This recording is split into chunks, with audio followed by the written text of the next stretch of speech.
Advertencia. Este capítulo contiene audio en catalán, lengua propia de Cataluña, proveniente del latín vulgar. Si necesita subtítulos para entender el diálogo, por favor, actívelos en su navegador de YouTube. Tierrix TV le agradece su colaboración.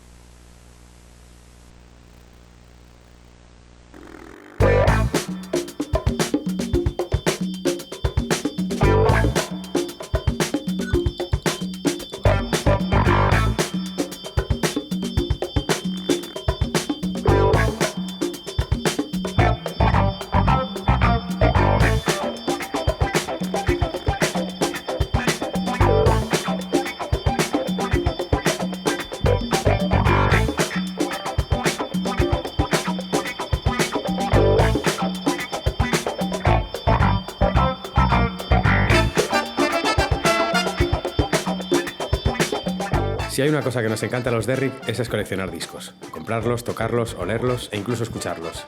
Y ya que se celebraba la Fira Internacional del Disc en Barcelona, guiamos por banda a Don Domènech, amante del vinilo, experto en sonoridades extremas y pequeño héroe musical. ¿O acaso montar una tienda como Gran Records en Lleida hoy en día no es una heroicidad? Hola Domènech, què tal, com estàs? Una altra Fira al Disc. Has vingut més cops aquí, ja, suposo, amb Bastantes vegades, sí. Venim 2 cops a l'any. Molt bé. Bueno, la primera pregunta que et volia fer és com se't va acudir muntar una tenda de discos en aquests temps que corren, que la gent no compra discos ni es gasta un duro. És una història com una mica estranya, perquè jo vaig tindre com un antecedent en què vaig comprar els discos d'un local que regentava i anys després d'haver agafat el local en traspàs, diguéssim, doncs m'he quedat a la col·lecció. I la vaig vendre entre els meus amics, la vaig malvendre, vale? Discos boníssims, a 5 euros i tal, sense cap ganes de fer negoci, diguéssim. I anys després, amb unes vacances amb la que ara és la meva dona i la mare dels meus fills, a Menorca, parlant, ostres, què podria fer, tal, què, vam dir aquesta història i vam dir, bueno, doncs, per què no provem? Per què no provem de tirar endavant una mica aquest negoci, no? De ficar pasta per un cantó, sobretot la pasta seva, evidentment, i jo les ganes i el meu coneixement. I una mica així va començar aquesta aventura i que ara ja fa 4 o 5 anys. Ja. Tens la botiga a Lleida, tu creus que si la tinguessis a Barcelona tindria, bueno, èxit, sí, es pot dir èxit. Clar, Barcelona té un problema, que és els lloguers. Ja ho pots ben dir. El que jo pago de local a Lleida, aquí no tindria res. Aquí m'hauria d'anar al polígon industrial, a Poble Nou, a algun lloc lluny, tenint un local molt petit, sense les condicions una mica necessàries per tindre un bon estoc o un local mínimament acondicionat. Suposo que t'agraden molts tipus de música, però què és el que t'agrada que et demanin, que et comprin a la botiga? Bueno, a mi m'agrada vendre qualsevol tipus de música. No tinc preferències.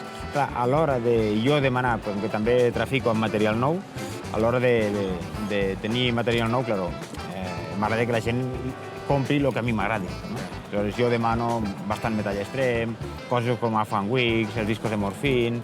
Llavors, claro, jo demano aquests discos nous i la gent els compra i em sento molt feliç perquè penso, vale, ets un dels meus. Tenia raó. Claro, ets un dels meus.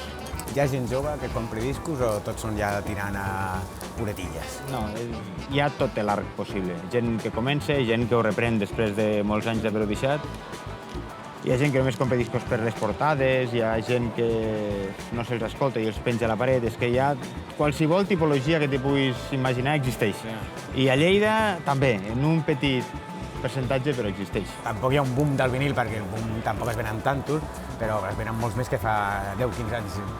Quines són les raons que creus? Bueno, jo crec que sincerament hi ha hagut un boom del vinil. Ho demostra que fins i tot les grans multinacionals tornen a apostar una mica pel mitjà. Jo crec que la gent s'ha cansat una mica de descarregar-se contínuament música, d'escoltar música al seu ordenador, de gent que escolta música a YouTube. O sigui, hi ha unes coses que són inversemblants. I bueno, doncs mira, una mica el mecanisme s'ha tornat a posar en marxa, la indústria s'ha posat a l'hora, tots els segells undergrounds que havien apostat pel vinil ara tornen a sortir reforçats i les multinacionals estan apretant a tope i estan obrint la gran caixa de Pandora i reeditant tot el que hi ha per reeditar, que hi ha una feinada espectacular. I no creus que a vegades es passa una miqueta amb el preu de les reedicions? Perquè l'altre dia vaig veure el Houdini i els Melvins reeditat 29,95, no? Creus que és un preu una mica exagerat? Sí, no m'expliquis per què, però que puguis comprar discos que sense els impostos corresponents costin 9 euros i amb un altre sello valguin 20, penses, hòstia, com pot ser? Si estàs ficat una mica al mundillo, per exemple, nosaltres que estem començant a editar cosetes i així, si estàs ficat una mica al mundillo, saps el que val fer un vinil, saps quin preu té editar una còpia. Aleshores, claro, que te fotin el pèl, tio, i haguis pagat 20 euros sense IVA per un disco que després ja has de carregar l'IVA i el teu petit marge comercial. Claro, a vegades, hòstia... Sí, és una mica un luxe, un producte de luxe gairebé. Sí, no, claro. Entonces jo opto simplement per no comprar determinades coses. Quan veig que el disco s'ha de vendre sobre 26, 28 euros, ja no l'agafo. I més si no ho val. Si m'estàs dient, no, és un disco doble, triple, una portada Gatefold, una cosa xula, dius, vale, pues ho val, perquè sé el que val fabricar un Gatefold, però discos senzills, que només tenen un insert a dintre pelat, a vegades demanen coses que...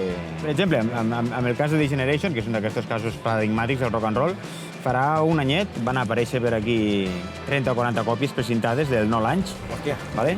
Que és un doble 10 polzades, que és el format més car que et pots trobar, no? Que fer un doble 10 polzades és caríssim, perquè les fàbriques te'l cobren com un LP.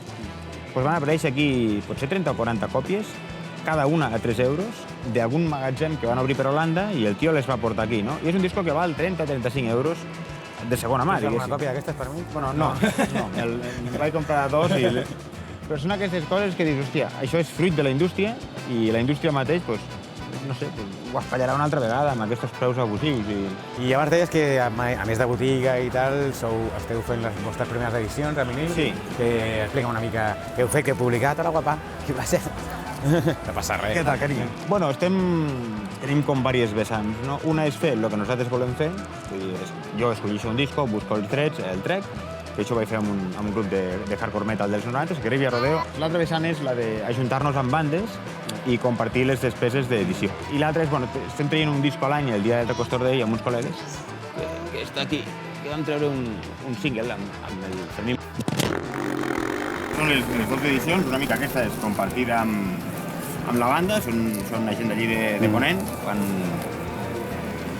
Juan Xicovir, cantat en català, de Fermín Muguruza, que vam fer el Recostor Day. Molt xulo aquest disseny, em mola molt, tio, super... I bueno, són coses que fem amb uns xavals de Lleida que estan molt ficats amb la música negra. Sí, el Ponent Rus, no? Em sona així. Ponent Rus, sí. Muntem festivals, concerts, és com una espècie de coproducció, bueno, una aventura que hem començat. Estem a la Fira Internacional del Disc, aquí a Barcelona, i tu creus que té sentit una fira d'aquestes avui en dia, amb internet, cada cop hi ha menys botigues, o sigui, serveixen per alguna cosa? Tu quan vens aquí fas contactes, vens discos... Sí, jo crec que sí. Pensa que jo que havia viscut aquí a Barcelona i ara que me miro des de Lleida una altra vegada, jo penso que tots els aficionats de la música de Barcelona fan com jo, que cada divendres i cada dissabte ens el passàvem a tallers, però es veu que no.